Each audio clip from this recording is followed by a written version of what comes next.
How do you deal with disrespect? In your life, you will come across many people with the audacity to disrespect you. And if there is something that can ruin your life in seconds, it is not being able to handle it correctly. The assumption is that women are emotional and men are stoic. However, when it comes to their ego, most men let that stoic approach go away and act with no logic whatsoever. This happens all the time on the streets. One man does something insignificant that the other perceives as disrespectful, and suddenly they are fighting. Here is the sad truth.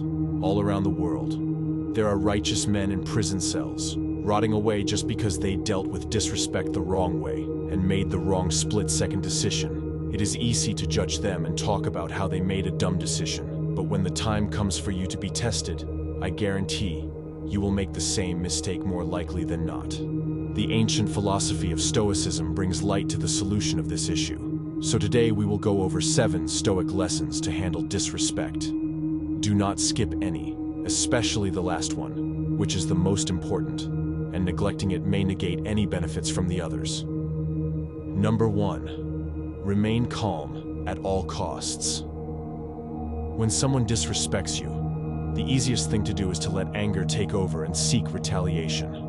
But this is dangerous, as despite how justified it may be, lashing out in anger and getting physical will almost always make things worse in the long term. Instead, you must remain calm, regulate your breaths, and fully detach your emotions from the situation at hand.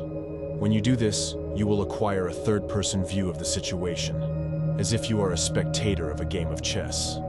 This brings clarity and helps you realize how pathetic of a thing it would be to respond to such an insignificant act.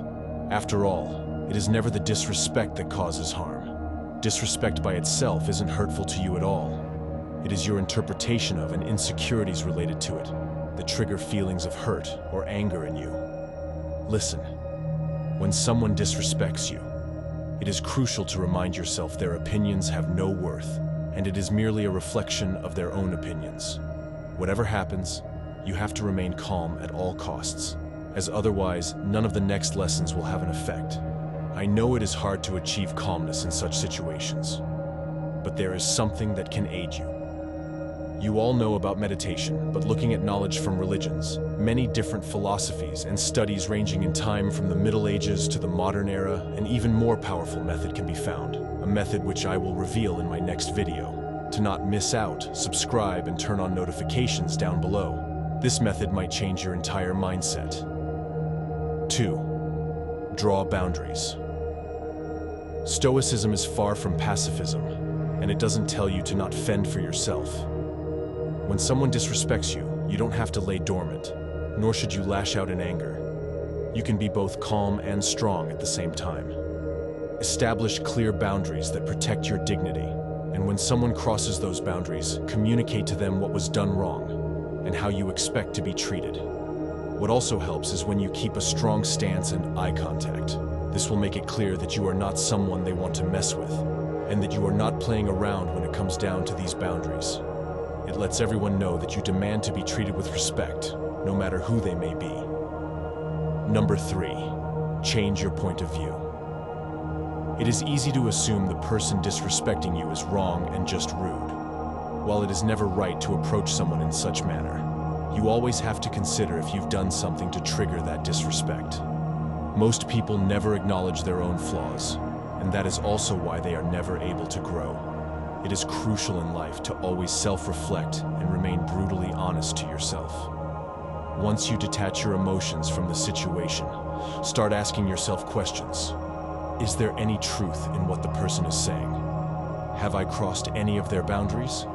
You may realize you've made a mistake, and in that situation, a simple apology will both de-escalate the situation and make them respect you for being able to self-reflect. 4. Acceptance. No matter how successful you are, and no matter how much respect the public may have for you, you will always face disrespect in your life. From your youth to your elderly days, no matter how kind or strong you are, assholes will be assholes. We all come face to face with disrespect in life, and it is a part of reality. We must accept that and focus on the part of it we can control. In the end, how we respond to it is where our power lies. As much as learning to throw a punch is important in boxing, learning to take a punch is just as, if not more important. Just like how a boxer builds resistance to punches, we must build resistance to disrespect and learn how to respond to it stoically. Similar to how you can't control how strong your opponent punches you, you can't control when people disrespect you. But similar to how a boxer learns to dodge, block, or tank hits, you can learn to accept or counter disrespect. By doing this, you are focusing on and channeling your energy towards what's truly important, and using it on areas where you actually can make a change. Every challenge, including being disrespected, is an opportunity for growth. Never forget that. 5. Utilize humor. Humor is an underrated way to deal with disrespect. It is a subtle, yet very potent technique. Humor can drop a tense situation into a more light-hearted environment with ease. Imagine you are at school, and a guy throws a genuine insult at you. Instead of throwing fire at his fire and lashing out with anger, you diffuse the situation with a funny, light-hearted joke. This small touch of humor will shift the energy of the interaction from hateful to awkward, and the guy will feel this awkwardness to his bones. He will be left standing there, unsure of what to do. This clearly shows how disrespect is often caused by that person's insecurities and frustration with themselves, rather than your own wrongdoing, which brings us to our next lesson. 6. Understand their motivations. Understanding someone's motivations is an immensely powerful tool, one that may even let you manipulate them. In these sorts of situations, it is important to reflect on them just as you reflect on yourself. Is their demeanor a result of something bad they experienced? Is it a reflection of their own pain and insecurities?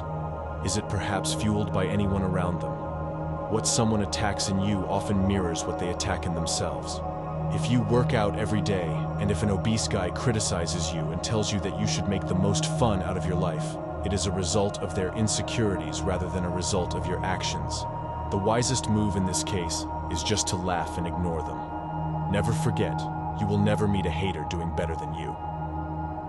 Number 7. Forgiveness. In life, most people never forgive.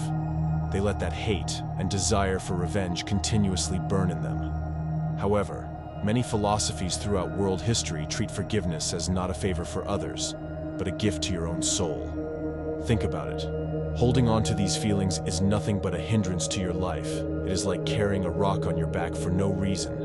Even when these feelings of resentment are justified, the reality is that the only person you are hurting is you. This is emphasized not only by Stoicism, but by most philosophies and religions. Christianity teaches that by forgiving others, you will be forgiven of the sins you have committed. In Islam, there's the concept of rightful share. It is one of the only two sins that are unforgivable. The other one is shirk, which is unforgivable in nature. However, stealing someone's rightful share is different. The reason it is unforgivable is because that choice of forgiveness is left to the owner of that right by Allah. Forgiveness is wanted from the victim, because it is the only way to free from burden not only the thief's, but his soul as well. As stated in the Quran, they, the ones true in faith, are those who donate in prosperity and adversity, control their anger, and forgive others.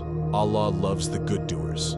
Similar to Islam, in Judaism, teshuvah, or repentance, is emphasized, and forgiveness can only be accepted from the victim of that wrongdoing. It is no coincidence that all this emphasis is put on forgiveness. It is the only true way to inner peace and happiness. Don't forget, knowledge without action is no use.